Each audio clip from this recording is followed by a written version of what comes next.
మనుషుల మధ్య ఉండే మానవాతీత శక్తులు, ఇహంలోనే ఉంటూ పరంలో మాత్రమే బతికే యోగులు, మన మధ్యనే తిరిగే అతీంద్రియ శక్తి సాధకుల కథ.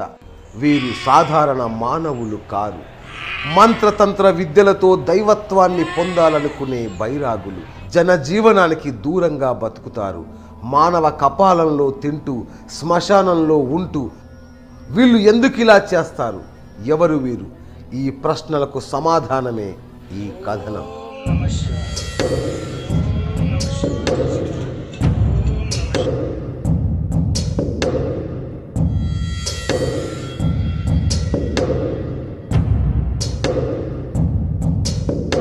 హిందూ మత విశ్వాసం ప్రకారం దేవతలను ప్రసన్నం చేసుకోవడానికి రెండు తాంత్రిక మార్గాలుంటాయి.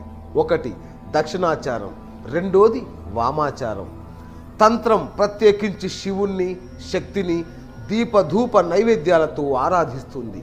ఇందులో దక్షిణాచారం సనాతన భావనలు కలిగినది, సాత్విక గుణము కలది, శుద్ధమైంది, ఆస్తికమైనది, ధ్యానాన్ని అవలంబించేది. ఇక వామాచారం అనేది క్షుద్ర దేవతలను, మంత్రశక్తులను ప్రసన్నం చేసుకునే అతి సులువైన తాంత్రిక మార్గం. దీన్ని తమో గుణం ఉన్నవారు ఆచరిస్తారు. శివభక్తులు, కాళీమాత ఉపాసకులు కూడా. వీరు చావుకు ఏమాత్రం భయపడరు. పునర్జన్మల్ని విశ్వసిస్తారు. సిద్ధ శక్తుల్ని సంపాదించడానికి అనుసరించే పూజా విధానమే వామాచారం. సత్వర ఫలితాలు కలుగుతాయని కొందరు, పంచ మకారాల ఆకర్షణ వల్ల మరికొందరు వామాచార మార్గం పట్టారని ఒక భావన. వీరు తమ ఆహారాన్ని కపాలంలో భుజిస్తారు.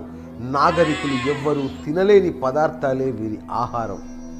హిమాలయాల్లో గడ్డ కట్టే చలిలో ఆవాసాలని ఏర్పాటు చేసుకొని దేవుని ఉపాసనలో నిమగ్నమై ఉంటారని చెబుతుంటారు. అలాగే బెంగాల్లోని అడవుల్లో, గుజరాత్లోని ఎడారి ప్రదేశాల్లో ఎక్కువగా నివాసం ఉంటారు. వీరు ఎక్కువగా బయట కనిపించరు. ఒక్కొక్కరు 100 సంవత్సరాలకు తగ్గకుండా బ్రతుకుతారట. వీరిలో కొందరు 150 ఏళ్ళు బతికితే మరికొందరు 250 ఏళ్ళు కూడా బతికిన దాఖలాలు ఉన్నాయని చెబుతుంటారు. ఉత్తర భారతదేశంలోని కాశీలో ఎక్కువగా కనిపించే వీరు శివరాత్రి, కుంభమేళా పుష్కరాల్లో పాల్గొంటారు. వాళ్ళు ఎవరికీ కనిపించరు. రాత్రిపూట లోకమంతా గాఢ నిద్రలో మునిగిన వేళ బయటకొస్తారు. ఎక్కువగా శ్మశానంలో తిరుగుతుంటారు. ధ్యానం చేయడం, శవాల వద్ద పడుకోవడం. విద్యాంచల్ పార్వతీదేవి ఆలయం సమీపంలోని గుహల్లో వీరు ఎక్కువగా కనిపిస్తారు. ఉత్తరప్రదేశ్ మీర్జాపూర్ జిల్లాల్లో మాతా దుర్గా అవతారంలో మహిషాసురుని చంపిన తర్వాత ఇక్కడ వెలిసినట్లుగా చెబుతారు. ఈ ఆలయం చుట్టుపక్కల అనేక గుహలుంటాయి. వీటిలో అఘోరాలు ధ్యానం చేస్తుంటారని చెబుతారు. ఉత్తరాఖండ్ రాష్ట్రం రుద్రప్రయాగ జిల్లాలోని గుప్తకాశీ సమీపంలో ఉన్న కాళీమాత ఆలయం శక్తిపీఠాల్లో ఒకటి. కేదార్నాథ్కు సమీపాన ఉన్న ఈ కాళీమాత ఆలయంలో కాశీ విశ్వనాథును పోలిన పురాతన విశ్వనాథ ఆలయం చూడవచ్చు. దేశమంతా తిరిగి ఇక్కడ ఆశ్రయం పొందుతారని చెబుతుంటారు. చెన్నై సమీపాన ఉన్న మైలాపూర్ వద్ద ఈ కపలీశ్వర ఆలయం ఉంది. ఈ ఆలయం ప్రత్యేకం. దీనికి దగ్గరలో ఒక ఆశ్రమం, సమాధులు ఉంటాయి. వీటి లోపల తాంత్రిక సాధన చేస్తుంటారని చెబుతారు.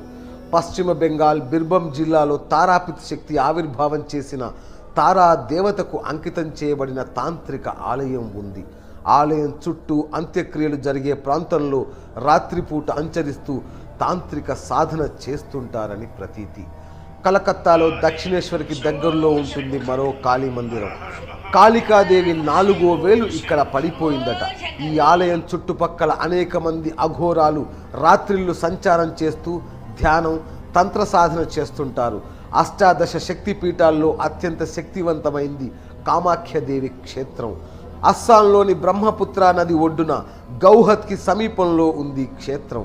ఇక్కడ వెలసిన దేవిని కామాఖ్య అని, కామరూపిణి అని పిలుస్తారు. కామరూపిణి అన్న అనుకున్న రూపాన్ని అనుకున్న క్షణంలో మార్చుకోగలడం అని అర్థం. అలా చేయగలిగిన శక్తిమంతురాలు కాబట్టే కామరూపిణి అయ్యింది.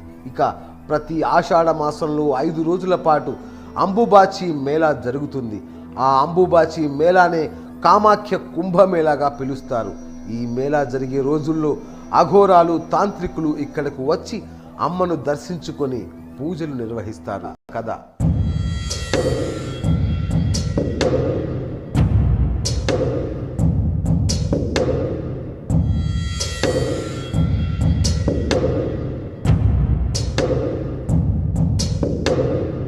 మీకు నచ్చినట్లయితే మీ మిత్రులకు షేర్ చేయండి, లైక్ చేయండి.